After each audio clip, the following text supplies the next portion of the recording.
Good morning children. Welcome to our chemistry online class. In last class we have discussed about valence bond theory. But there are some limitations in the valence bond theory. It is failed to explain about the bonds of resonance stabilized molecule.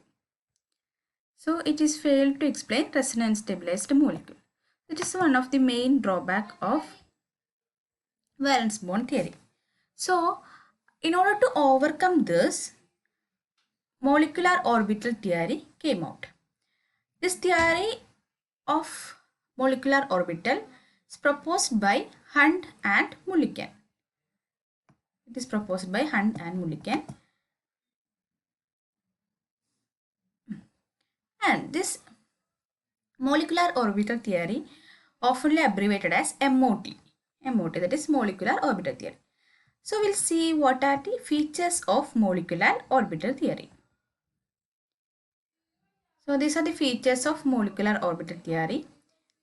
The total number of molecular orbital formed will always be equal to the number of atomic orbitals offered by the bonding species. Actually, the molecular orbital, how a molecule will form? A molecule will form by the combination of atoms. That is, atoms are combined together to form molecule. Similarly, the atomic orbitals combined together to form molecular orbital. So the total number of molecular orbitals formed will always be equal to the total number of atomic orbitals. That is, if two atomic orbitals are combined to form molecular orbital, the number of molecular orbital will be 2.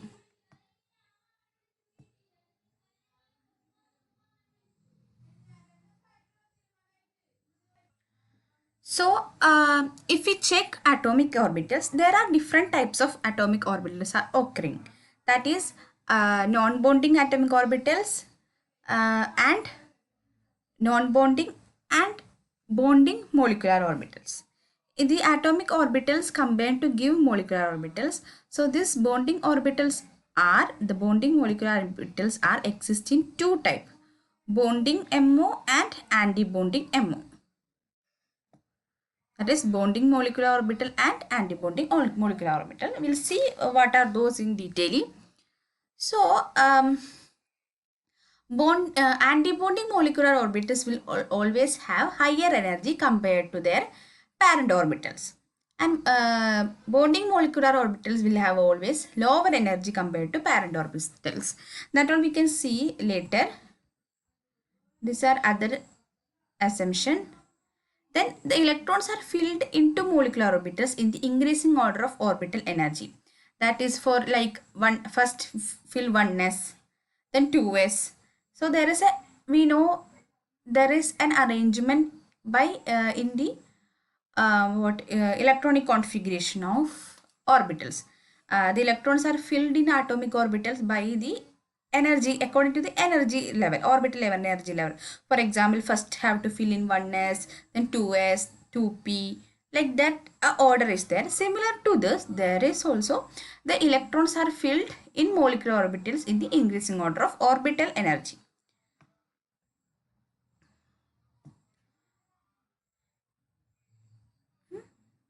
So first have to be filled the lowest one, then highest.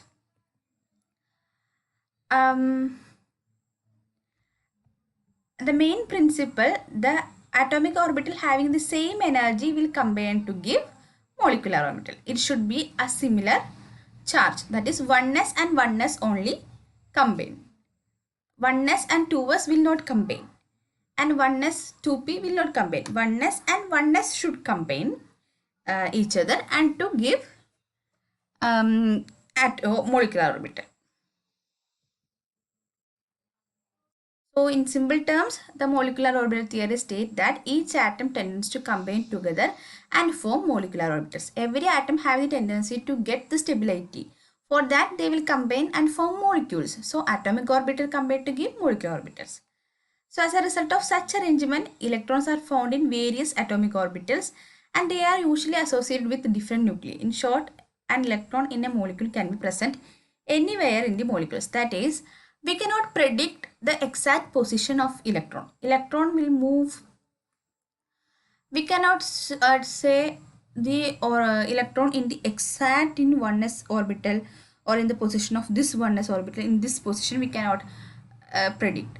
Actually we can say that there is a probability of finding electron cloud.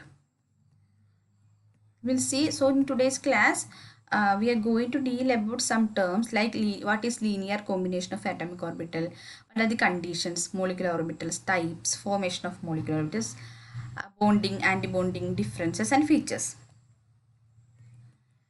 The molecular orbitals are formed by the linear combination of atomic orbitals that we can see here. That is, this is one of atomic orbital, that is 1s, and here another atomic orbital 1s. We can see this having same energy, they are 1s and it is also 1s. Instead of 1s we cannot put 2s, they have different energy level. So first have to be filled using the 1s. So these are 1s and 1s will combine to give molecular orbital, that is sigma. It is bonding molecular orbital. Bonding molecular orbital denoted by the letter sigma, and anti-bonding, that is sigma star. That is, if we take, if there are 1s2, if there are two electrons here, so it will go to sigma star. Here we have to keep in mind that our Pauli's exclusion principle, Hund's rule, Aufbau principle, all are applicable here. First have to be filled the lowest level, so it is filled by molecular orbital. Molecular orbital having less energy compared to atomic orbital, so it is in down. Antibonding molecular orbital having high energy compared to atomic orbital, so it is above. It has less energy, it has high energy.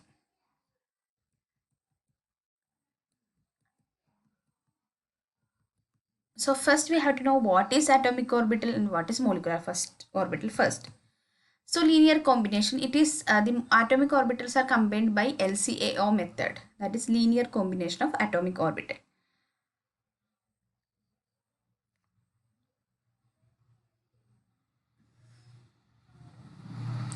So you know, you need to know the Schrodinger wave equation, etc. That is psi A, psi B, all wave functions, etc. are there.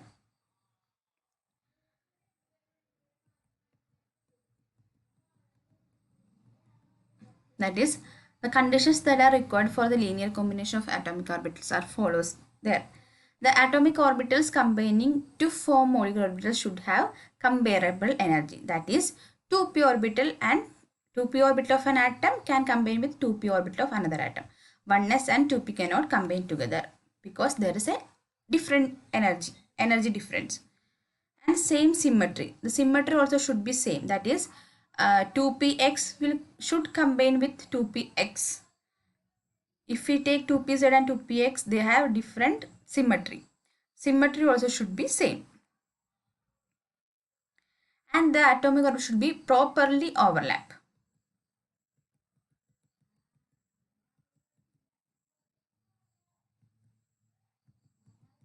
So what are molecular orbitals? So in the space in a molecule which have probability of finding electron, maximum can be calculated using molecular orbital function. That is, I already said we cannot predict the exact position and exact probability where will be the electron in an orbital. We cannot predict. So it is a probability only. We can say the electron will be here, or else we cannot say because we cannot see electrons using naked eyes. We can only predict this concept. So it is represented using a mathematical function that is known as psi. It's given by psi. We can see what is psi and all. So there are two types of molecular orbital, that is antibonding and bonding.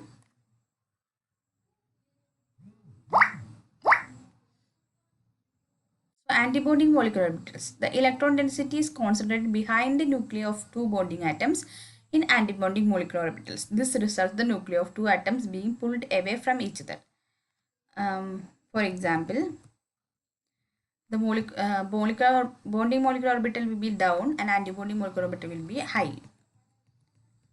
You can see.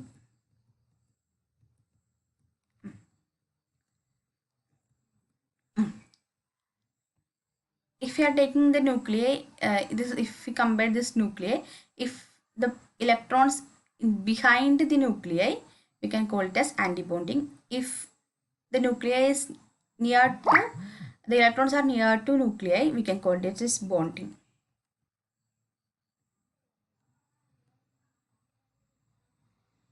So if the electron density is concentrated behind the nuclei of two bonding atoms in antibonding molecular orbitals, so they will pulled away from each other. So it is antibonding and non-bonding. There is lack of symmetry and compatibility. There won't be, they do not affect in the bond formation.